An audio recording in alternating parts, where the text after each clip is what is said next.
What's up, guys? Welcome back to the JP and Trav Show on the JP and Trav YouTube channel. As always, it's your host with the most, JP. To the right, I have my esteemed co-host, brother, and friend, Travis J. Davis. And Travis, how you feeling, man? Man, been better. This 0-2 slide ain't great. But hey, it's all good. I'm leaving in the morning to go play some golf in Norman. I'm going to go check out a little playoff football tomorrow night, watching the Carl Albert Titans. With the boys, Trinae Washington and Tristan Haynes and Xavier Robinson and Kevin Sperry and Xavier. Wait, I said him twice. Regardless, 5 eventual Sooners, 4 current Sooners on there. So, anyways, really excited to go see them play. They've got a stud linebacker, Harless, leads the team in tackles, has the opportunity to set the Carl Albert all-time tackles record, which at a program like that is wildly impressive. So I'm going to go out, check him out. Hopefully that's a guy that OU at least gets a preferred walk-on offer out to or something like that. I mean, if you got the whole school, you might as well give it to their best linebacker. So, exciting. Should be a good day tomorrow before a night game. Finally. Been waiting on one. Get the Unity jerseys in there, too, for West Virginia. But, yeah, man, you're right. This has just not been fun. And it sucks because I feel like and we'll get into this a little bit later, Trav, but I feel like it just holistically is overshadowing the strides that the program has made. And I get it. Don't get me wrong. Once we beat Texas, it certainly seems like, hey, this has the makings of a year where, you still really don't have a clear cut, man, this team is a cut above the rest. I mean, you have, Georgia, Michigan. Michigan, we still don't know where that's going to go, obviously. But even still, like, there's not anybody you could say is, like, truly, truly dominant. Michigan hasn't really played anybody either yet. So there's a you have to feel like, man, it's up for the taking. It's up for the grabbing, maybe potentially. And then you just go on the road, lose to Kansas and Oklahoma State, and the reason that you lose, I think, and the way that those games are so winnable, like a lot of the 2022 games at the end of the year last year, just I think has left a really bad taste in Sooner fans' mouths. And so I think Parker said it. He had a text from an SEC buddy of his that is from a program that has won a championship in the last, 23 years. And he's like, why are people calling for your offensive coordinator to be, fired when you're 7-2 after a 6-7 season? Like, what's going on over there? And it's just, part of it is the expectation of Oklahoma football, but we've talked about it on here before as well. I just think that we've been so blessed to not have some of the inconsistency pieces over the years, and realistically, even with all the inconsistencies in crunch time situations, it's still a top 15, top 10 offense. But the issues are, they haven't been getting it done the last 2 weeks, and we'll get into that a little bit deeper here later. But let's go ahead and dive into just the game. You loses the final, if you want to call it that, Bedlam. Obviously, I think that at some point in time, it'll happen again, hopefully sooner rather than later. But, Trav, I just think that I know a lot of people, too, and I want you to speak to this.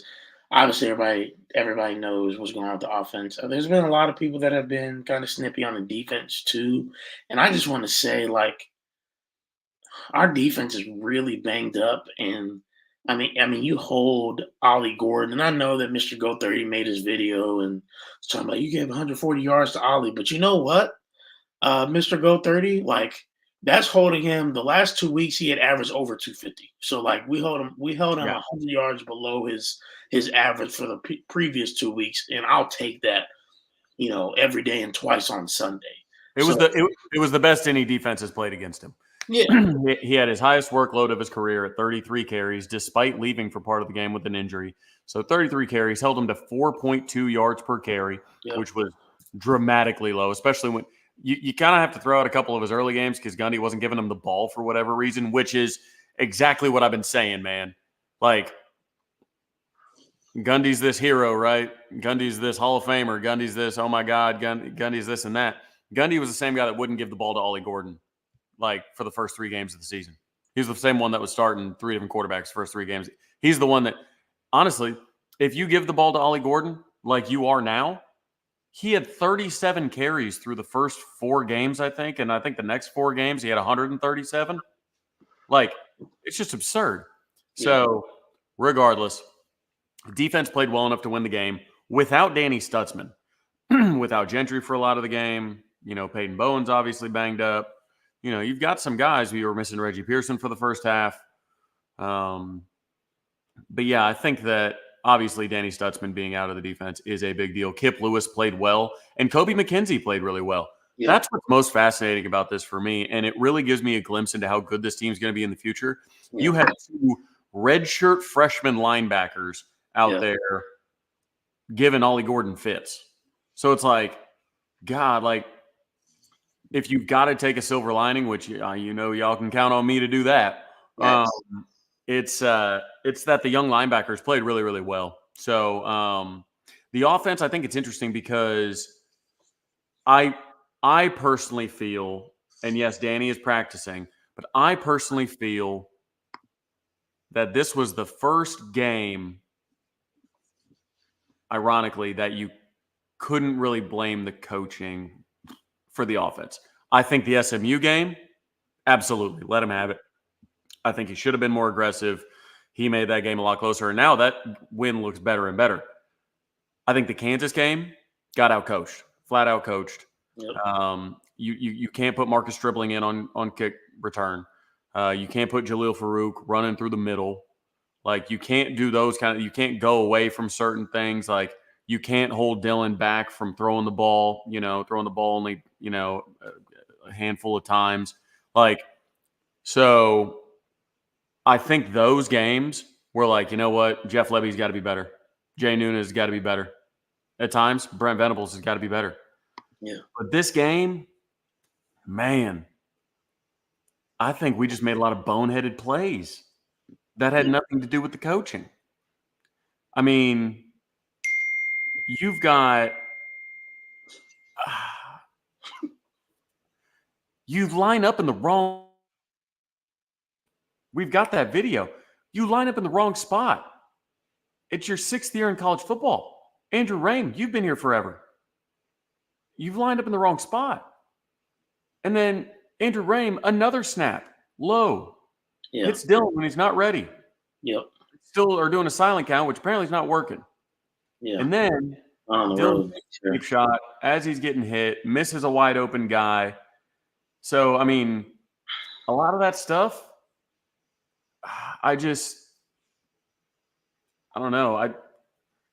I don't think OSU was. I think a lot of other times it's been on coaching. I don't think OSU was on coaching. I think OU shot themselves in the foot a ton.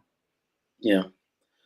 Yeah, and let me be clear. I jumped the gun a little bit. I was in and out of being able to watch the game.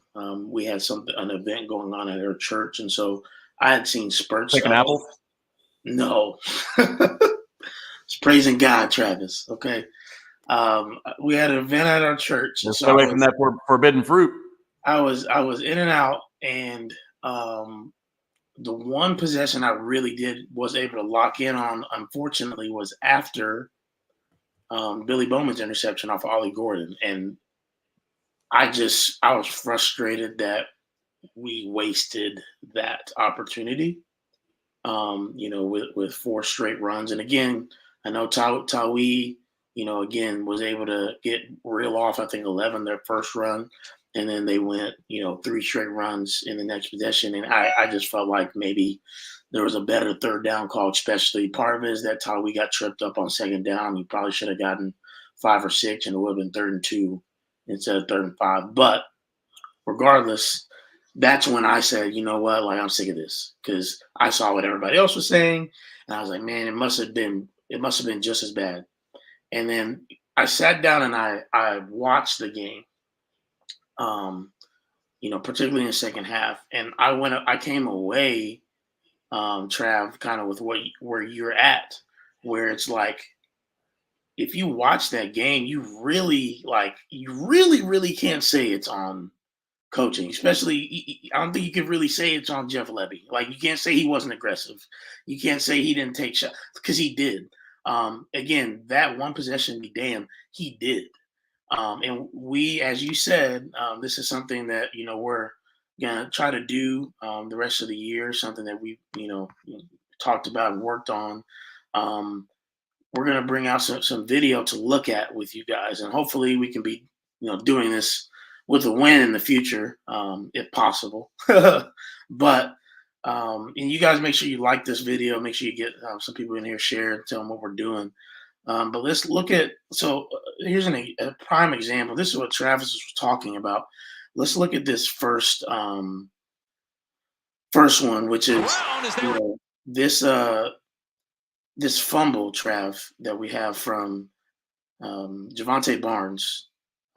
This is right after Nick Anderson gets that huge 49-yard catch.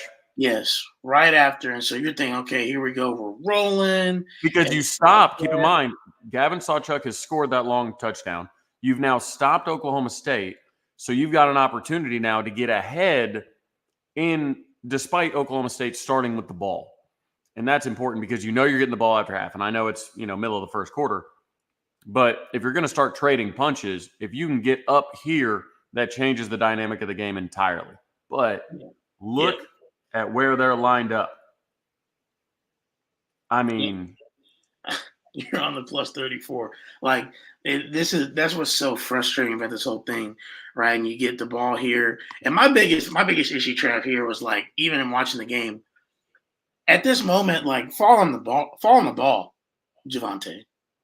Right? Like why try to then, as you're bobbling it, hand it to Dylan Gabriel? It was I mean, if you go back to the alignment, Javonte Barnes is standing behind center. He's not supposed to be standing behind center. Yeah. And that's what bugs me is it goes out to that side and it's like, Javonte, just fall down or just run forward into the offensive line. Yeah. Instead, he tries to hand it to Dylan. They're trying to play keep away, a little hot potato. And Oklahoma State says, oh, I'll take that. But that's the kind of stuff. Like, and I know that Rame kind of snapped the ball and started to move, so maybe he didn't snap it straight back. But if you look at where they're lined up, I'm pretty sure Dylan Gabriel's lined up over a guard. Yeah. And I know people can get their jokes off about Jeff Levy all they want, but Dylan Gabriel's got to line up behind center. Call me crazy, but I'm pretty sure Jeff Levy didn't say, hey, line up behind the wrong guy. Yeah. Jeff Levy has had a lot of games where, look, maybe he deserves the hashtag, but I mean, Dylan Gabriel threw a pick, lined up in the wrong spot, and then Andrew Rame snapped it into his shins deep in his own territory when Dylan wasn't ready. Yep. Like, I don't know what Jeff Levy's supposed to do there. Not a lot, Trav. Not a lot. And that's been my issue most of the years. Like you go through SMU, you go through Kansas. Those are games you can look at and like, yes, absolutely. But some of these others, it really is truly execution. And truly his plays are not there being made. Like we don't even have in this videotape like the Nick Anderson drop, right? We don't have that one, unfortunately. But like that was another big play where it's like that was a great play that was drawn up. There was an aggressive shot down the field that we unfortunately, just did not capitalize on. We're gonna look at some good too. Because again, a lot of y'all think that Jeff Levy can never coach. Again, I'm not out here saying there's no issues still, but it's stuff like this that like would show his pedigree and would show like I feel like Travis is the ultimate like frustration for Sooners fans because they see stuff like this, and it's like, man, This like was beautiful. why is this not at a higher clip? And so I'll let this play with the sound fully, and they'll draw up the replay and everything like that, and then we can. Environment all week in practice. Gabriel throwing, end zone wide open, touchdown. Drake Stoops, who lined up in the backfield, and Oklahoma State never located him, and the Sooners are within 4. Moving players around, creating matchups. It's going to be right here. No one identifies him. No one accounts for him whatsoever. And Dylan Gabriel capping off this drive So for this environment all week. going back to, let's get that end zone view if we can. I mean, I know, we how many people did we have come on here, Trav, and say they hate, and I was one of them too. Like it's frustrating when you have a wide receiver in the backfield for the purpose of handing him the ball, but when you can draw up a play like this and it works it to perfection, the execution, the pass protection was great. It's a conundrum out of the backfield because you have a guy who can was killing them on Saturday in Drake Stoops. That is just a His best game of his career. His His best game of his career. Yeah, yeah, and it's just a precise route runner as they come. Really, works hard. It's a football guy, as everybody on social media has been calling him. And the protection's good here. Yeah, yep. Dylan Absolutely. had plenty of time, let it develop, found him wide open. And so this is the stuff where it's like, man, like when this offense is humming and moving like this, like we're super excited about it. And we're able to score. We're able to get mismatches. And I think again, you can correct me if I'm wrong here, Trav, but like I think the issue is when we get into some of these crunch time situations, the execution just ends up not being there, hasn't been there the last few weeks. Because I'm going to be real honest and candid, Trev, like against SMU, even at the end, against obviously Texas, even a little bit against Cincinnati, against Iowa State, like they scored in the fourth quarter. And they scored pretty efficiently, and it had us actually. That's what kind of had us tasting it, was that we felt like that they had gotten better in crunch time. They had gotten better in fourth quarter scoring, and then it's like these last 2 weeks is just like what's happened, right? Even against UCF, Travis, like they turned it on in the fourth quarter and scored when they needed to. We talked about that, but then it's like now it dropped off. And on top of that, you throw in the turnovers. It's just, it's a recipe for. Well, it felt like in the fourth quarters, it felt like they were paying off a lot of what they'd been setting up. You talk about Jeff Levy's negative plays. A lot of it's the side-to-side stuff, right? But a lot of the times, you're throwing side to side to set up the slit, right? Correct. Yeah. Like you got two guys blocking on the outside, and you fake it to them. You slip one through. And then you see a touchdown for Marcus Major. You see a touchdown for Jaleel Farouk. You see a touchdown for Andrel Anthony. Like some of our early season touchdowns in the fourth quarter were plays that we had set up, by just throwing it sideways, throwing it sideways, throwing it sideways. Yeah. All of a sudden you get those guys crashing, and then you slip them by. And that's why so many times that Dylan's hitting a guy that doesn't have a guy within 10 yards of him, because that's what you have to set up over time. You can't just wake up and choose violence. So it's with that, you eventually have to call it though, and that's the issue. Is he's got to eventually pull the trigger on it. Yeah. Like the setup doesn't work if you never make them pay for it. Yep, absolutely. And again, speaking of that, and even let's just talk about the aggressiveness, as Kirby's mentioning in the chat, and as a lot of people are talking about. Kirby's having a heyday. Oh, he is. This is an aggressive shot right at a halftime, right? 1st and 10 at the 44-yard line, our own 44-yard line. And this is what we talk about, I think, too, like just some of the execution pieces where it's like, man, like how are we allowing some of these things to happen? How does a veteran quarterback throw this ball whatever you want to say. But like for me, one of the biggest pieces of this interception is that, and I'm trying to pause it and make sure it's not lagging a little bit. But if you guys didn't notice there, Austin Stogner, he's right here coming across the formation. He starts here, hits this guy. Let me see if I can get it back even further. He starts here, hits this guy, and then he immediately comes down to triple team this guy right here. And I know it's a delayed blitz, but it just is unfortunate because this guy comes scot. I don't know if that's Nicholas Martin or not, but he comes scot free to Dylan Gabriel. I mean, nobody touches him. And Trav, you can tell me if I'm wrong, but I don't feel like Dylan really was able to get everything into this throw. And I know, people felt like he struggles with the deep ball, and we'll get to another, video clip that we clipped up later that addresses that too. But I don't know. You tell me what you think of this. I mean, Stogner had a tough day blocking. He blocked well on that Gavin Sawchuk run, and that's what sprung the run. But after that, if Dylan's not going to throw to him,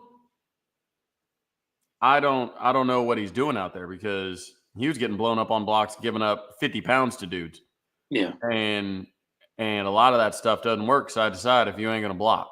So I remember there was a time that Gavin Sawchuk had one out there on a pass. He didn't get it blocked up. Dylan pulled the old Kirk Cousins chuck and duck on this method. I know that very well. And had a guy bearing down on him. Yeah, if he puts that thing out maybe 5 yards farther and out to the left, Brennan can run to it. But he had other options on that route. Brennan was double teamed. It's just a tough throw to make, man. Yeah.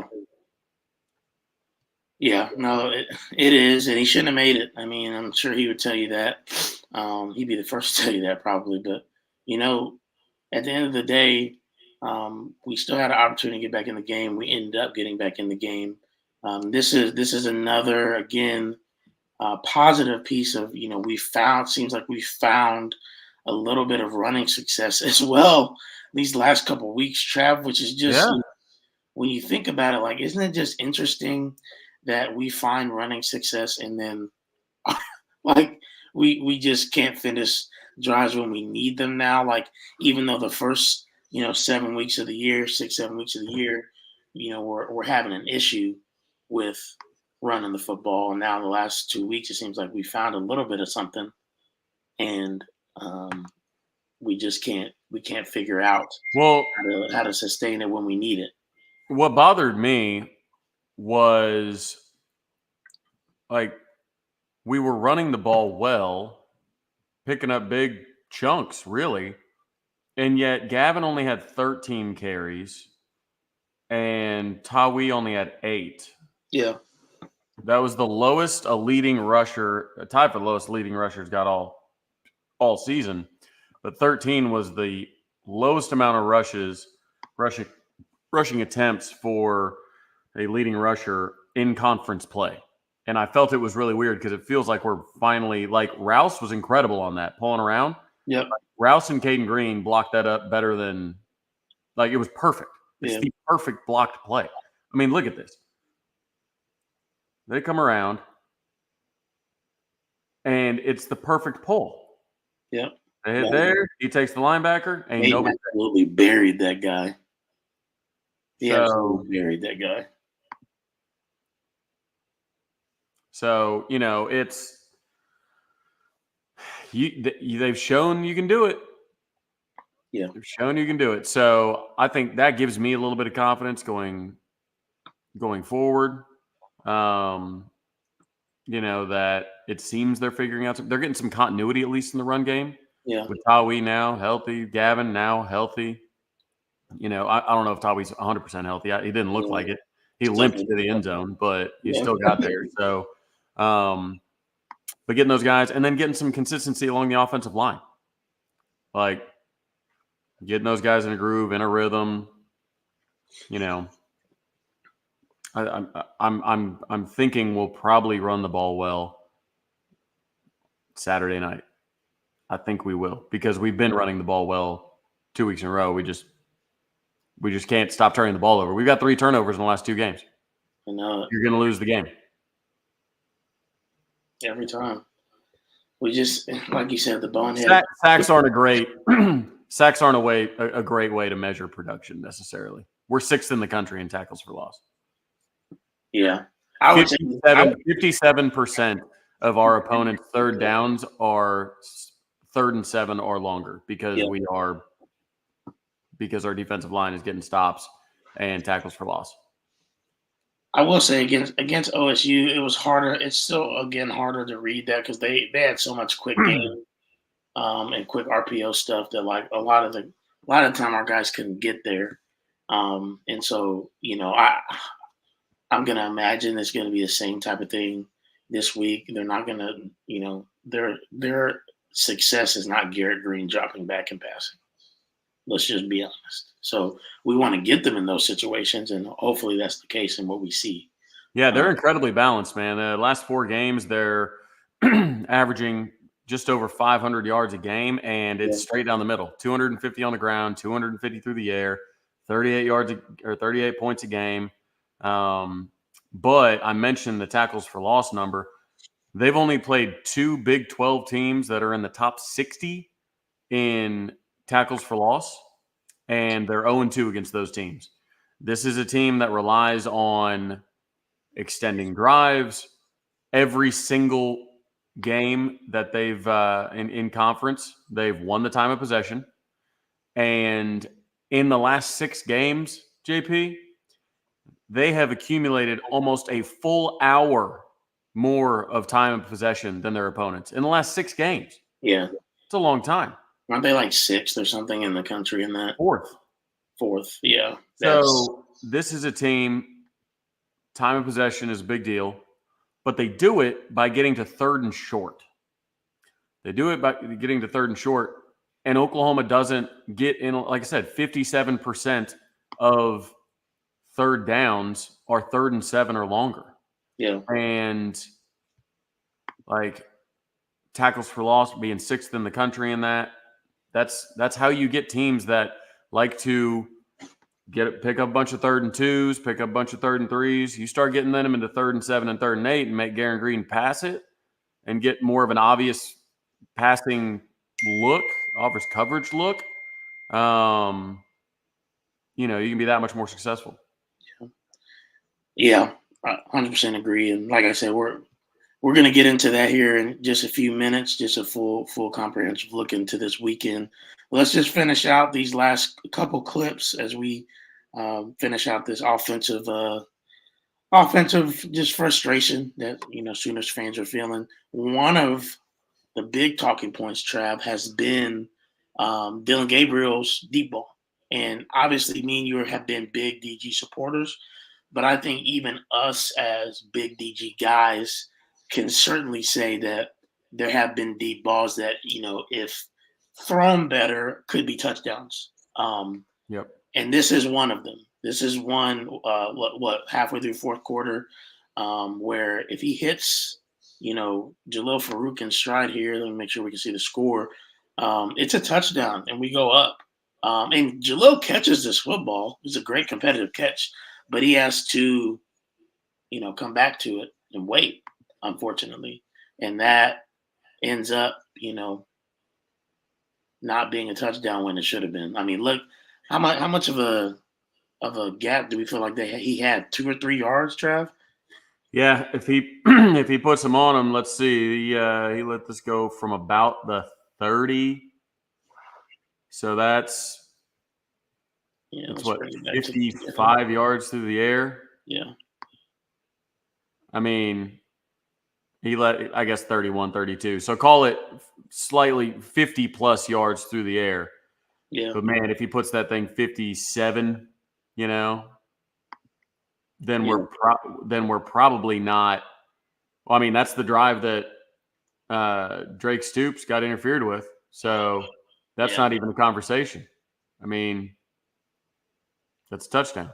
So, I mean, right there, again, you like that he takes the shot, and you love that Jalil comes down with it. You love that a flag's thrown, really. Yeah, they called that one. Shoot, I was gonna say But you saw that one. he stepped up and threw the bomb, and Jaleel had to come back for it, which happens, too often for sure. No, yeah, it really has happened a decent amount of the year. I can only think of a handful of deep balls where he put him in stride. Shoot, he overthrew Jaleel in Cincinnati. I was right there. I know. And so, and the interesting part is, Trav, if you go back to some of his UCF tape, and I know people are going to hate when I say that because UCF is not OU. I don't feel like that's like a bad part of his game. Like he had deep shots all the time in stride accurately at UCF. So I just don't know what's missing maybe with it. Even last year, I don't feel like his deep ball was as off as it is. Like he hit, I remember a couple of Marvin Mims touchdowns that were in stride and were no issue. So I don't know. Yeah. I mean, he put it on Marvin in the Texas Tech game. I know that much. Yeah. I mean, he's putting it on him. So I don't know. I don't know how this is a new development really this season of underthrowing deep balls, but maybe just let's say he's maybe hanging on to the ball too long, not throwing it early enough. I don't know. All right, last one, and then we'll move on to the West Virginia game. This is one I wanted to point out just in terms of like, we talk about all the time execution and versus like play calling, and especially Jeff Levy recently. So this play call, which is it's that same drive that we were talking about. We have a running back. Is that Smothers that's in there? I think. Have a play action fake, and we have Stogner blocking right here. He's going to release out here, and man, it's just like it's a beautifully called play that catches the aggression of Oklahoma State. But and Trav, I'll let you speak to this a little more. We spoke about this off air. Walter Rouse just gets beat here. Yeah, gets beat bad. I mean, gets beat bad, and I mean, there's no excuse for that. I mean, you've got an opportunity. You're in the red zone plus, if you will, and yeah, Stogner's got his hand up in the air. Cool. Dylan gets loose, but by that time he's in tuck and run mode. He's getting caught from behind. So, yeah, I mean, Walter House has played a lot of football. You would hope that kind of stuff wouldn't happen. Even if, you see the running back come out of the backfield and run a route, I'm like, man, I would love to have him stand and protect maybe something like that late in the game. You've got enough guys running around. You still got enough room in the you're not quite in the red zone, so you have enough room to stretch the field. But yeah, it's just tough. I mean, earlier in the half, Rouse comes across, blocks it up great, but whenever he's got to block the guy straight in front of him, he gets beat to the outside occasionally. Yeah, it's just it happened on the last play of the game against Kansas. Yeah. It's just little stuff, right, Trev? I mean, like you said, if Walter blocks that up and Dylan even has a second to step into this pocket right here, man. I mean, look at Austin around the 10-yard line, And the only defender that's standing on the 10-yard line has his back to him because he's covering the back. Yeah. Every defender has his back to Austin Stogner. Yep. But I mean, Dylan's got a guy around his waist right now because Rouse led him there, escorted him there. Yeah. Like police escort. And then Goodlow comes once Dylan steps out of that, and he's already, bearing down around his waist. He would have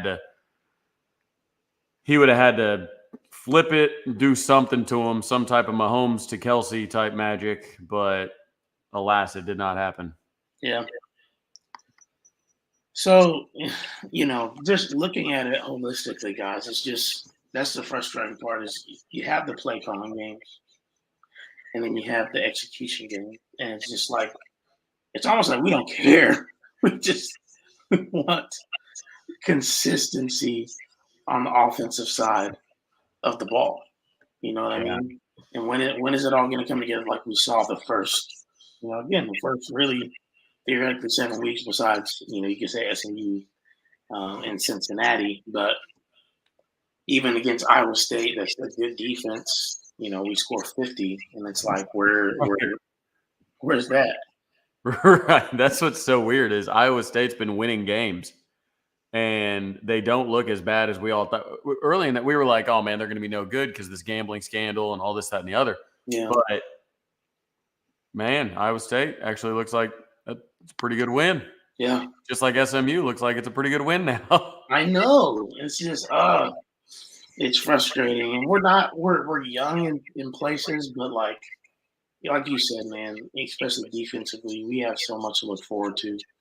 And even on offensive Just don't turn the ball over and don't have any penalties. Yeah. The crazy part is, just off the top of your head, I don't think you've looked it up. Off the top of your head, what do you think Oklahoma is ranked in penalties per game nationally? 15th. No, like bad. Oh, it's bad. Have we had that many penalties besides the first 2 weeks or last 2 weeks? Let's say 100 and 100 and what? Sorry, you paused or I paused. 108. Yep, 108th. Well, that was a weirdly good guess. Yeah, 108th in penalties. Jeez, man. That's a lot. That's a ton. That comes down to discipline. That's Brent Venables. That's his name all over it. What's crazy is Brent Venables is getting penalties. Nick Anderson or Jalil Farouk is false starting as a wide receiver.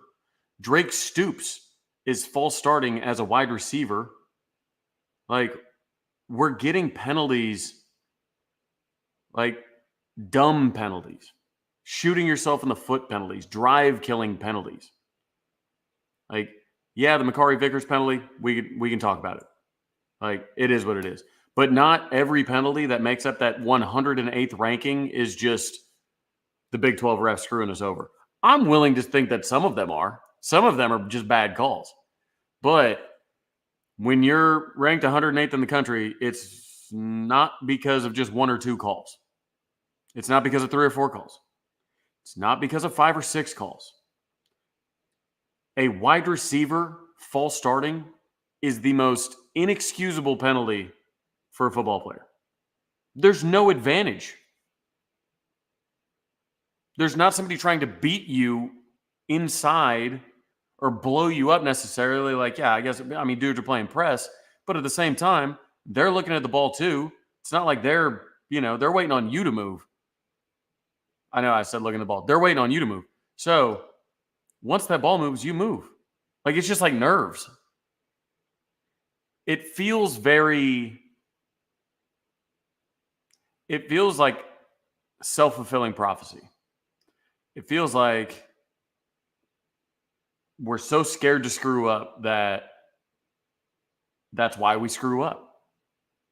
Like, you play on such a razor's edge, like, that you need things to go really well for things to succeed. So you just freak out at times. I mean, why are we having wide receivers false start? That's so silly. Why do we have 2 different coaches getting 15-yard penalties that stack up on a 30-yarder? I don't know the official stat on this, but I'm pretty sure we're the only team in the country with back-to-back weeks with 30-yard penalties. On the same drive. I mean, that's what I'm saying, a 30-yard penalty. Yeah, right.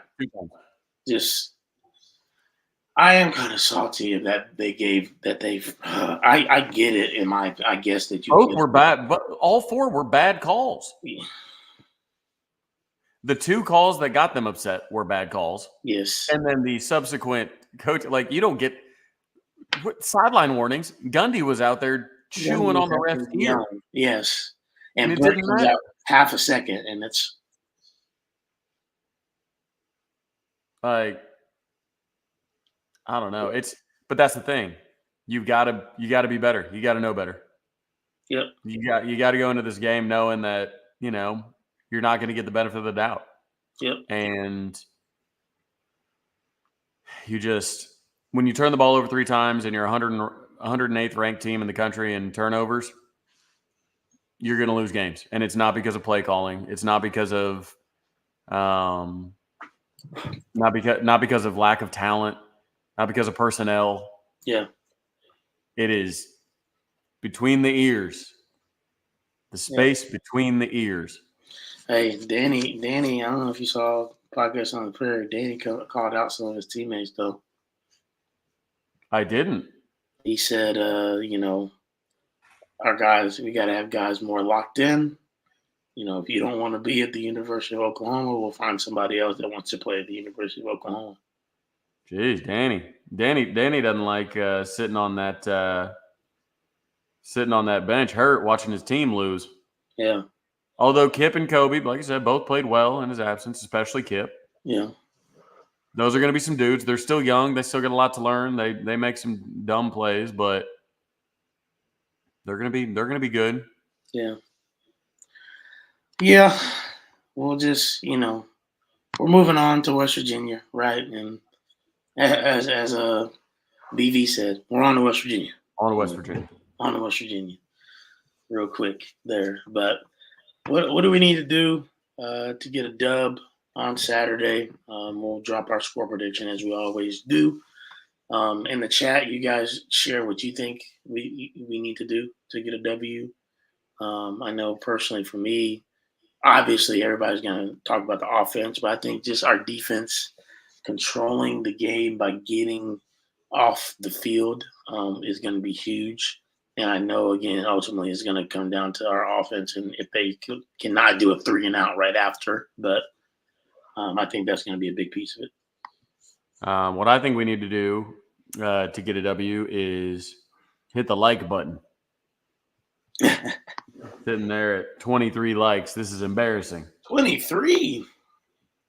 23. That's bad. Guys. So, hit the like button. So, hit the like button. As far as what we need to do, yeah, Steven said it. No turnovers. No turn. I think if we don't turn the ball over, I think we win the game. I truly think it's that simple. Truly think it's that simple. Because we've played against the run well. UCF, we held way under their season average. Oklahoma State, Ollie Gordon, we held way under his season average. Mm-hmm. Like, they've played the run well.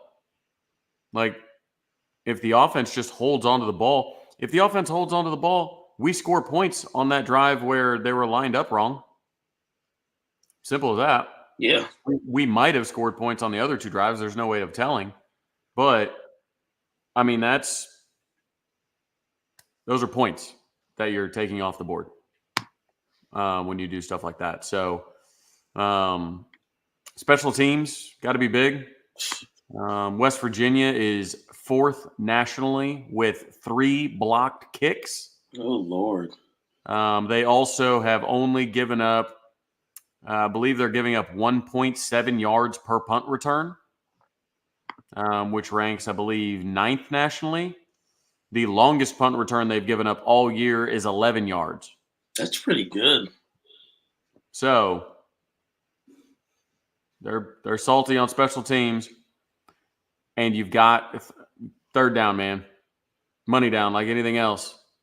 But this team, the closest time of possession battle they've had in the Big 12 this year, they won by 5 minutes and 12 seconds.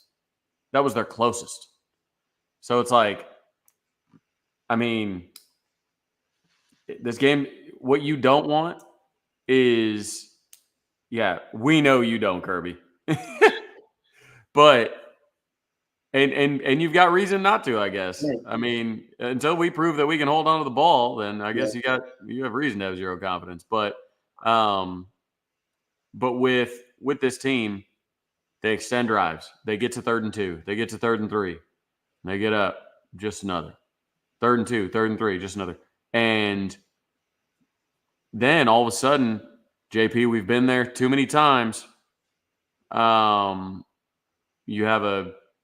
You're trailing by a score.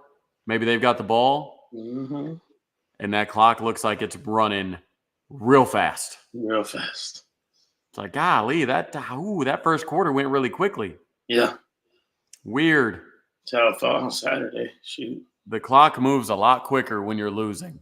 So get off to a hot start. Try and keep I don't think we're going to win the time possession just because it seems impossible to beat West Virginia in the time possession. Even in games they lose, they win the time possession by a significant margin. Yeah. So make the most of it.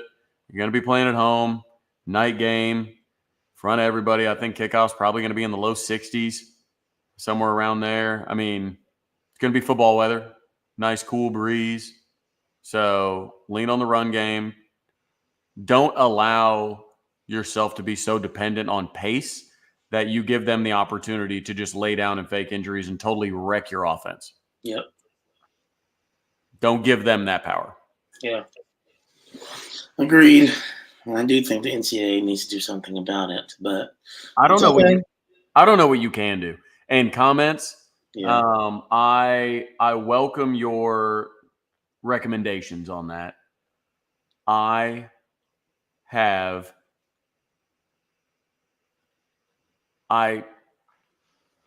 know. I just simply I don't know what you do about it. Yeah. Or how Because if you make the punishment, you've got to stay out the entire series, or whatever.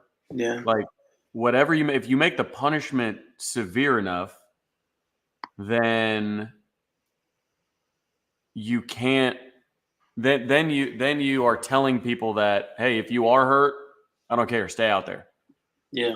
Like the NCAA is not going to do anything that suggests optics of we don't care about injuries, because they'll get sued so fast because everybody sues for everything. So that's the issue is if you make them sit out, then they're going to stay on the field. They could get hurt worse. But it's almost like you need like the NFL has for concussions, like a third party, like watching every play. It's almost like you need that for every college game of somebody just watching. And if somebody is walking to the sideline and all of a sudden somebody's like, go down, and they just like grab one of their legs and are like, oh no. Yeah. Like the OSU player that, started to grab his leg and then he saw the flag and he's like, oh, okay, never mind, we good. And then got up. Like, yeah, PSS. If injuries mean more commercials, forget about it. And that's true. That means more stoppages. NCAA is not going to do a damn thing about it. That's for sure. I can tell you that right now. Let's get to a score prediction, Trav. What are we feeling? And chat, go ahead and drop yours. Let's see. Score prediction. I don't trust our field goal kicker right now. Mm-hmm. Even though from 51 he had the leg, it was just a little bit to the right, and he did make a 36-yarder. I don't think we're going to kick any field goals. I think it is 35. Les got the OU score right, but I think it's 35-24, which is not a cover, but 35-24. Man, a lot of common denominators with these scores right now. Yeah. Lone Wolf and Boomer 129 are like, man, give me a close one. I don't care. Just get me out of here with a win.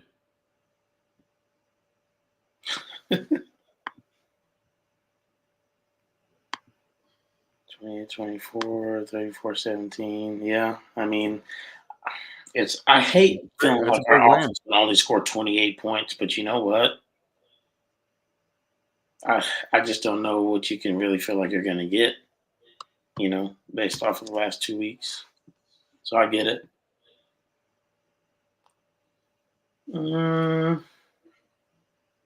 Remind me what you said again. I said 35-24. Yeah. I'm going to go 31-24. Yeah, I'm going to go 31-24. Okay. Making a field goal in your prediction. Kirby is predicting a 31-28 loss, with Schmidt missing a field goal. Send it to overtime. Oh man.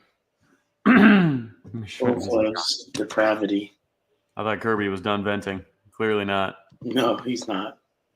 That's why I brought up overtime. Kirby needs overtime in the JP and Trav show to keep venting.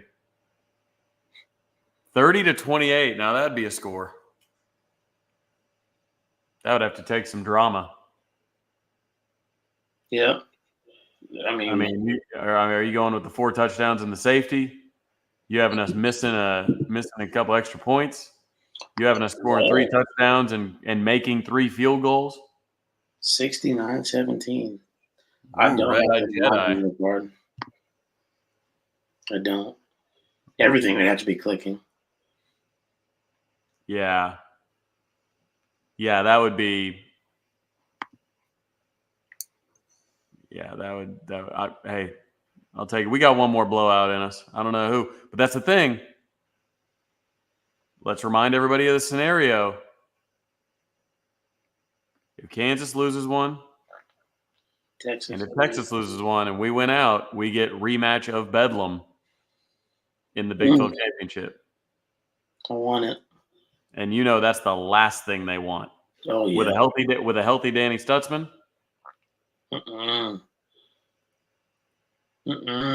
want no parts of it. Jesse, there we go. Missed the PAT, make the game winner. Hey, he hasn't missed a PAT yet. It's true.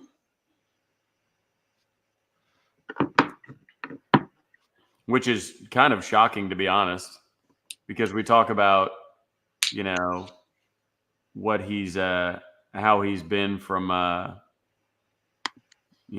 from field goal kicking, especially lately. Yeah. But I mean, when you look at his extra points made, he's tied for 7th in the country, 43 of 43. You see this, Trav? Williams like, look, back in September 11th, 1982, Coach Switzer thought he was going to get an easy win at home, too. West Virginia whooped that tail 41-27. Okay. First of all, incredible comment. Incredible content from William. I don't think anybody expects an easy win. I mean, when you look at the comments, everybody's at 24, 28, this, that, and the other. But man, William reached back like Odell for that one. He was all the way back here. Man, that was great. Thank you for that, William. Awesome. Yeah, Okoye is fine. He was texting me last night. Appendicitis. He was freaking out because I don't know if you've ever had appendicitis before, but not fun. So yeah, not at all. But we got him on some meds, some antibiotics. He's feeling better. I talked to him this morning. Feeling much better. Yeah. Good. I didn't even know he was hurt or hurting. We put out on Twitter, and he was freaking out. Everybody's like, going after him for being dramatic. It's like, hey, he didn't know what was wrong. Yeah. When you start feeling your insides sharply hurting. What did he say? Oh, he was at the hospital. He put horns down when he was hooked up to an IV. He was like, people were like, he's being dramatic. I'm like, no, he's not. Don't worry about it. But he's fine. He's fine, everybody. All right, guys, let's get to some questions before we get out of here. Yeah, some questions. Hopefully, we will. Yes, Sparta. Sparta thought they had an easy win. I remember. Sparta. That's so funny. William saying Switzer said he never thought OU would lose a game where the Sooners never fumbled. There was a time where Switzer probably was quoted that he thought OU would never lose a game because it took him so long to lose his first one. Yeah. Yeah, Mama talking about the appendix. She knows what's up. She telling the truth there. All right, guys. Any questions? Let's check the let's check the likes. What do you say? I'm sure it's not over 40. 32. What are we doing? I'm not mad. I'm just disappointed. Just disappointed. That's all right. Hey, we just got to come correct. Yeah. We just got to be better. You know what I mean? Yeah. We got to be better. Yeah. We got to go back to the drawing board, not make the mental errors. Yep. Yeah.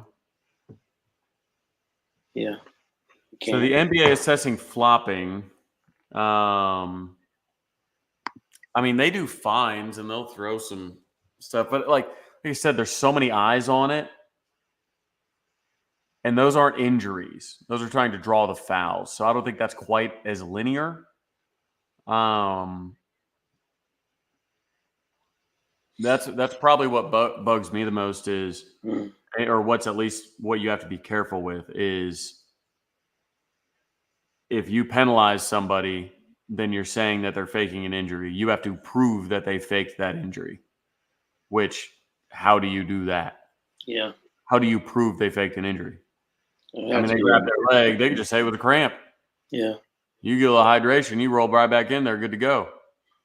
So, I don't know. It's impossible, man. I honestly, I don't know if they'll ever change it. So, I asked this to Tyler on the air yesterday. I said, are we going to see tempo offenses eradicated from college football? Because not only can you slow down an up-tempo offense, you can save timeouts. Yeah. Why would you ever call a timeout on defense ever again? What if on 4th and 6th against Kansas, somebody just hits the deck instead of BV not calling a timeout? Who knows? But, maybe over time people track that kind of stuff and some NBA or NFL scouts are going, I noticed, you kept on faking injuries all throughout your career or whatever, but yeah. Kirby's best comment yet. Although I did like that. I got one more in me. Yeah. Like Vince Carter. Hey. I appreciate his consistency. Hey, man. Running it up. Consistency. Force timeouts if the play clock expires. I mean, just don't know how you can do it sweeping. Sweeping changes would be tough to do. It's a matter of it's a matter of opinion. It's a matter of not even a matter of opinion. It's a matter of trying to assess whether somebody's injured or not when they're telling you they're injured and you have to determine that they're lying to you. Yeah. But the problem is if you make the injured player sit the ensuing series, then you are incentivizing not taking injuries seriously. And you have people out there playing hurt because they are, at risk of the consequences, at the risk of being punished if they go down.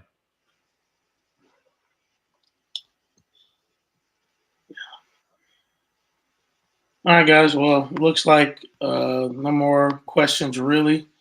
So just hit that like button on your way out for us. We appreciate you guys. Hey, if you guys enjoyed us doing the video stuff that we did today, you who will watch later this week or this weekend, excuse me, and then as well, even hit us up on Twitter if you really enjoyed that. We want to make sure that we are continuing to grow as a podcast and do different things to engage with you guys. So that's something I think that we kind of talked about and felt like we could do. Hopefully we can have some fun next Thursday looking at some fun plays for the win. But that's our hope, obviously. As always, it's Boomer Sooner till the day we die. Sooner born, sooner bred. And when we die, we'll be sooner dead. So, Trav, you got anything? No, I mean, Topher said it, Lex said it. You know, got to close out, or Les said it. Sorry, got to go close out Grant Bricks this weekend. He's going to be in town, so close him out. Get to pop it on that 2025 class. Try and flip some dudes. See what's up. Hit that like button. See if you can at least get it to 40 by the time we stop talking. But yeah, we appreciate you guys being in here, especially all of our regulars. You know, even the ones that give us hell. Skull indeed. The fighting Josh Dobbses.